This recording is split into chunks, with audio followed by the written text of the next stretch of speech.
बिस्मिल्लाहिर्रहमानिर्रहीम। अस्सलाम वालेकुम जी, आप देख रहे हैं फ़याज़ महमूद यूट्यूब चैनल।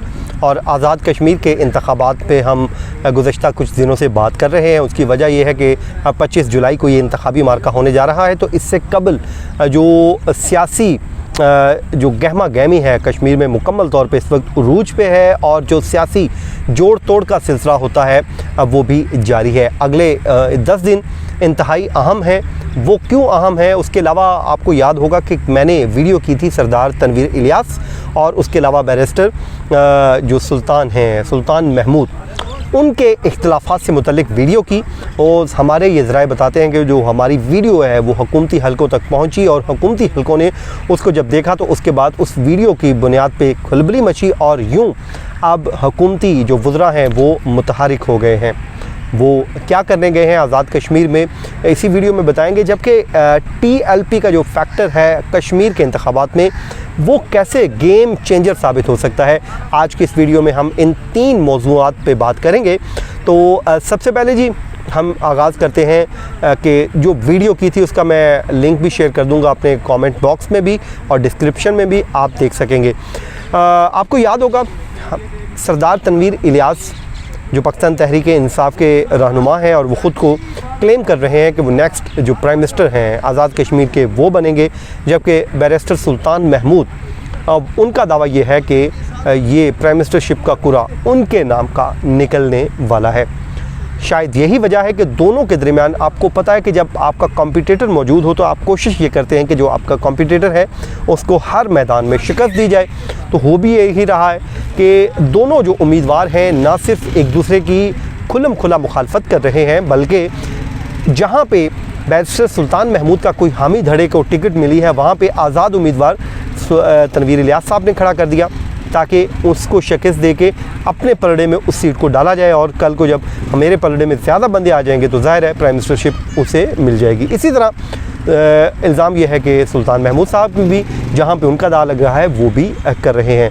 लेकिन अब हुकूमत ने इस पर एक्शन लिया है, और हुकूमत ये कहती है कि हम इनके जो इख्तिलाफ़ात हैं इसको ख़त्म करेंगे, और जिन हलकों में 1 से 2 या 2 से ज़ायद उम्मीदवार या 1 से ज़ायद उम्मीदवार खड़े हैं, पाकिस्तान तहरीक इंसाफ को जहाँ पे नुकसान पहुँच रहा है, अब उनको जो कायल करने की कोशिश की जा रही है, उनको एडजस्ट करने की ट्राई की जा रही है। इसलिए मुराद सईद साहब और उसके अलावा अली अमीन गंडापुर ये वहाँ पर पहुँचे हैं, और जाकर वो मुख्तलिफ़ हलकों में मुलाकातें भी कर रहे हैं। मुख्तलिफ़ जो आज़ाद उम्मीदवारान खड़े हुए हैं उनके साथ भी मिल रहे हैं, और इन दोनों के साथ भी मुलाकातों का सिलसिला जारी व सारी है, ताकि इस मुद्दे को किसी भी तरीके वहीं पे ठप्पा जा सके। वरना इंतखाबात में आपको पता है कि मुस्लिम लीग नून वहाँ की बड़ी स्ट्रॉन्ग पॉलिटिकल पार्टी है, और पीपल्स पार्टी के तो जी 4 हलकों पे मुकाबला है। वो हम आपको बता देंगे कि किस 4 हलकों पे वो मुकाबले में इन है, बाकी में सब में वो आउट है, इसमें कोई शक नहीं है।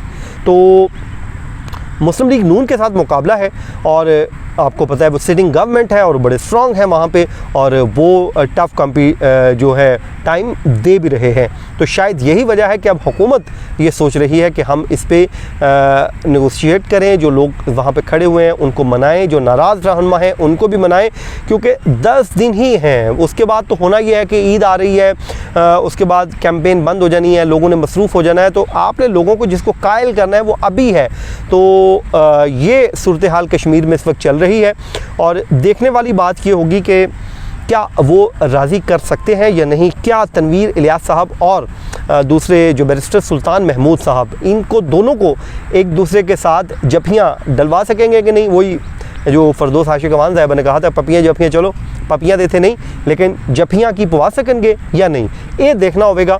और उसके हवाले से अब देखते हैं वो क्या करते हैं क्या नहीं करते। तो सूरत हाल बड़ी दिलचस्प होती जा रही है। अब आए जी TLP। हुण तुसी पूछोगे कि TLP किवें गेम चेंजर हो रही साबित।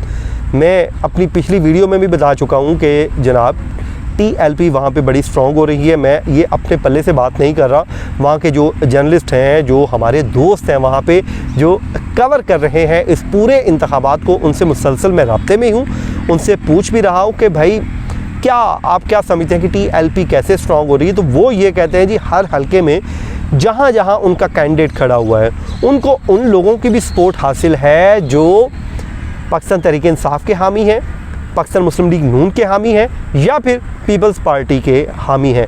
तो यूँ वहाँ पर जी लब्बैक जो है वो अपना असर व रसूख दिखा रही है। उनका ये मानना है, वहाँ के जो सहाफ़ी हजरात हैं उनका ये कहना है कि हर हलके में 8 से 10 हज़ार वोट लेने की कैपेसिटी इस टाइम TLP में है, या 5,000, 6,000, 4,000, 7,000। वो आपको पता है यहाँ पे जीतने वाले बंदे को 16-15 हज़ार वोट मिलता है, उसके बाद वो जीत जाता है। तो अगर इतने वो वोट लेता है तो जाहिर है वो डैमेज तो किसी को करेंगे।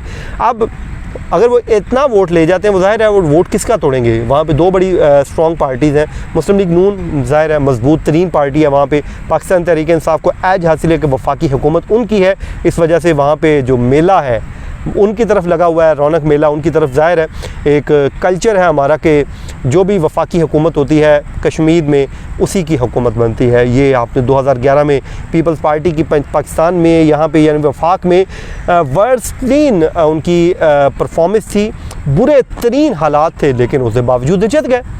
वो जीते इलेक्शन और तड़ले नाल जीते। इसी तरह मुस्लिम लीग नून का आप देख लें, वो भी इलेक्शन जीते और उसके बाद नून लीग अभी उनका वोट बैंक भी मौजूद है। उनकी पार्टी उस तरह नहीं टूटी जिस तरह पीपल्स पार्टी की टूट गई थी। तो ये आप कहना कि नून लीग आउट होगी गेम से, ये पॉसिबल नहीं है। मरीम नवाज़ भी जा रही हैं वहाँ पे और जाके कैंपेन भी करेंगी। और इस पूरे सिनेरियो में जब इतना टफ कंपटीशन हो तो उसमें TLP अगर आपको डेंट मारती है हर जमात को, दोनों जमातों को, तो फिर जनाब आपको सोचना होगा, फिर आपको लग समझ भी जाएगी कि होने क्या जा रहा है। तो मैं इसलिए समझता हूँ कि TLP जो है वो गेम चेंजर बन चुकी है। अब आए जी पीपल्स पार्टी का, हम थोड़ा सा अब कर लेते हैं पोस्टमार्टम। वैसे तो बिलावल भुट्टो फरमाते फिर रहे हैं कि जी इलेक्शन हमने जीतना है, ये होना है, पर बात यह है जी वहाँ पे मजमूई तौर पर सिर्फ़ और सिर्फ 4 हल्के हैं जिस पे पीपल्स पार्टी मुकाबले में जीतना अभी नहीं, अभी तो 25 जुलाई को इसका फैसला होना है। अभी तक वो 4 हल्कों में सिर्फ मुकाबले में है, वो मैं आपको बता देता हूँ, फिर तुसी मेरे से पा देना कि एवं गप्पा मार रहे हैं। सुनो, एक जी गुलाम सादिक साहब हैं, स्पीकर साहब से ये फौत हुए, बड़े स्ट्रॉन्ग कैंडिडेट थे, उनके साहबजादे हैं, वो इलेक्शन में लड़ रहे हैं, हिस्सा ले रहे हैं और वो पाकिस्तान पीपल्स पार्टी के मजबूत उम्मीदवार हैं, नंबर 1। नंबर 2 जी सरदार याकूब इलेक्शन लड़ रहे हैं, ठीक है। उनका जो एक तो 2 हलकों से लड़ रहे हैं। एक रावलाकोट वो हलका है जो शहर का, जहाँ पे खालिद जो इब्राहिम साहब जिनकी डेथ होगी तो उनके साहबजादे इलेक्शन लड़ रहे हैं, वहाँ पे तो उनके जीतने का कोई चांस नहीं है। और एक वजह यह है कि उनके वहाँ पे जो पार्टी के ही सरदार आबद वो भी टूट चुके हैं, आज़ाद उम्मीदवार हैं, वो ज़ाहिर है वो डेंट तो डालेंगे जितना भी छोटा मोटा उन्होंने करना हुआ, लेकिन सरदार यकूब वहाँ से आसानी से हार जाएंगे। खालिद जो इब्राहिम उनके साहबजादे आराम से इलेक्शन जीत जाएंगे। तो पीपल्स पार्टी यहाँ से भी आउट होगी। उसके बाद जी दूसरा हल्का जो है अली सोजल वाला, वहाँ से इम्कान है शायद वो जीत जाएँ, उनका आबाई इलाका भी है, कहा जाता है कि उनका वहाँ पे वोट बैंक भी है, शायद वहाँ से वो जीतने में कामयाब हो जाए। और फिर जी चौधरी मजीद ये वज़ीर-ए-आज़म रहे हैं, तो इनकी उम्मीद ये की जा रही है कि शायद वो इलेक्शन जीत जाए। तो ये 4 हल्के हैं जिसमें पीपल्स पार्टी इन है, बाकियों में खाता गोल है, वही जो पंजाब वाला उनका काम था, तो वहाँ पे भी उनके साथ यही हिसाब हुआ है। जरदारी साहब की सियासत को सलाम है, तो आप भी करें सलाम। तो अपना फीडबैक देना मत भूलिए, कमेंट बॉक्स में रिप्लाई ज़रूर कीजिए। मुझे दीजिए इजाज़त, अपना ख्याल रखिए, अल्लाह हाफिज़।